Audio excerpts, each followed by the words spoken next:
नमस्कार। स्वागत है आप लोगों को मेरे YouTube चैनल रैम्बो क्लासेस में। तो आज हम लोग फिर से वहाँ से उपस्थित हुए हैं हिस्ट्री पढ़ने के लिए। आज हम लोग हिस्ट्री की जानकारी लेंगे, हिस्ट्री के दुनिया में चलेंगे, जानेंगे कि सबसे पहले हम लोग जानेंगे कि हिस्ट्री किसे कहते हैं और इनके जनक कौन हैं। शुरुआत से पढ़ेंगे सर हिस्ट्री। तो आइए हम लोग देखते हैं हिस्ट्री। इतिहास किसे कहते हैं, सबसे पहले हम लोग जानेंगे कि इतिहास किसे कहते हैं। तो इतिहास के अंतर्गत जिस विषय का अध्ययन करते हैं हम लोग, इतिहास के अंतर्गत जिस विषय का अध्ययन करते हैं उसमें अब तक की घटी हुई घटनाओं को ही इतिहास कहा जाता है। ठीक है, तो देखिए, और इतिहास का जनक हेरोडोटस को कहा जाता है। ठीक है, इतिहास को सर 3 भागों में बांटा गया है। पहला जो है प्राग ऐतिहासिक, दूसरा जो है आधि ऐतिहासिक और तीसरा जो है ऐतिहासिक। तो आइए हम लोग जानेंगे कि प्राग ऐतिहासिक किसे कहते हैं। तो प्राग ऐतिहासिक के बारे में जानकारी लेंगे हम लोग सर। तो प्राग ऐतिहासिक जो है 2 शब्दों से मिलकर बना है सर। प्राग ऐतिहासिक 2 शब्दों से मिलकर बना है। पहला है प्राग और दूसरा इतिहास। प्राग और इतिहास, इसका अर्थ क्या होता है? तो इसका अर्थ होता है इतिहास के पूर्व का युग, मतलब इतिहास से पहले का युग जो होता है प्राग ऐतिहासिक कहलाता है। ठीक है, इसमें जो था भारत का जो इतिहास था जो यहीं से प्रारंभ हुआ था। भारत का इतिहास प्राग ऐतिहासिक से ही प्रारंभ हुआ था।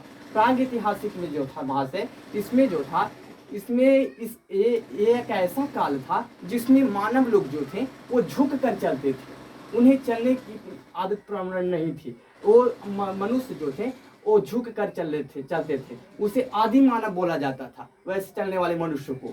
उन्हें लिखने की कला प्रारंभ नहीं थी। एक ये जो ऐसे काल था प्रागैतिहासिक काल जिसमें लिखने की कला प्रारंभ नहीं थी। कुछ लिखा ही नहीं था, तो कुछ लिखा ही नहीं तो कुछ पढ़ेगा कहाँ से? कुछ नहीं लिखा, कुछ नहीं पढ़ा। इसमें जो लोग थे अशिक्षित थे।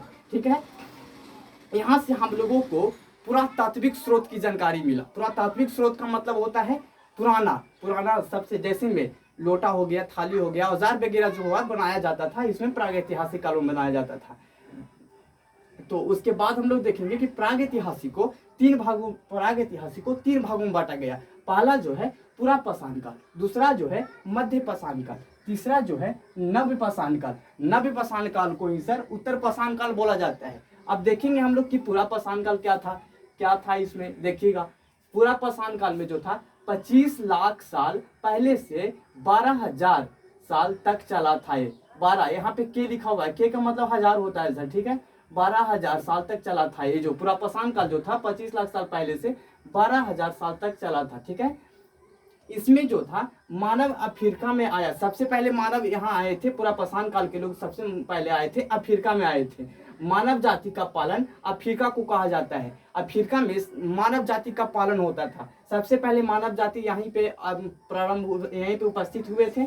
उन्हें मानव जाति का पालना अफ्रीका को कहा जाता था। ठीक है, यहाँ के लोग खाना बदोश थे। मानव जो थे ना, इसमें पुरापाषाण काल के मानव जो थे खाना बदोश थे। खाना बदोश का मतलब क्या होता है कि खाली उनको खाने से मतलब होता है। ठीक है, खाने से मतलब होता है उनको। एवं खाद्य संग्राहक थे। खाद्य संग्राहक के मतलब समझते होंगे। खाद्य संग्राहक का मतलब होता है कि अपने भोजन को संग्रहण करना, मतलब इकट्ठा करना, जमा करके। पहले के लोग जो थे ना, खाद्य को संग्रह करके अपने भोजन को संग्रह के कहीं भी जाते थे तो अपने भोजन को पास में रखते थे। सबसे पहले जाने से पहले अपने भोजन को इकट्ठा करके अपने साथ में ले जाते थे। और हम लोग क्या है, आज के युग में हम लोग धन संग्राहक हैं, पैसा देखते हैं। सबसे पहले हम कहीं जाते हैं तो पैसा देखते हैं। अभी के युग में पैसा रहेगा तो कहीं जाएंगे तो खा पी लेंगे। लेकिन पहले के जमाना में क्या था कि ये लोग जो थे भोजन को सबसे पहले अपने कहीं भी जाते थे तो भोजन अपने साथ में लेकर जाते थे।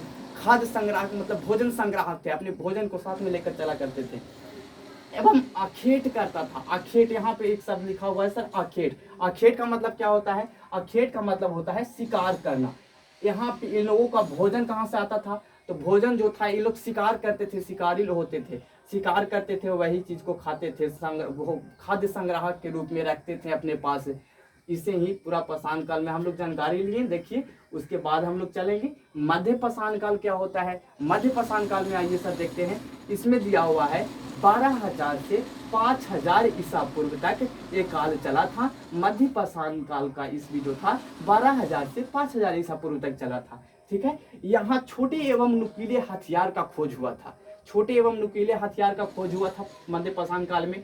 इस काल में पत्थर का औजार बनाए जाने लगे और मिट्टी और पत्थर का उपयोग होने जाने लगा। मध्य पाषाण काल में नुकीले छोटे छोटे नुकीले औजार का निर्माण किया जाने लगा। मिट्टी का प्रयोग और पत्थर का प्रयोग इसी में होने लगा, मध्य पाषाण काल में करने लगे मानव।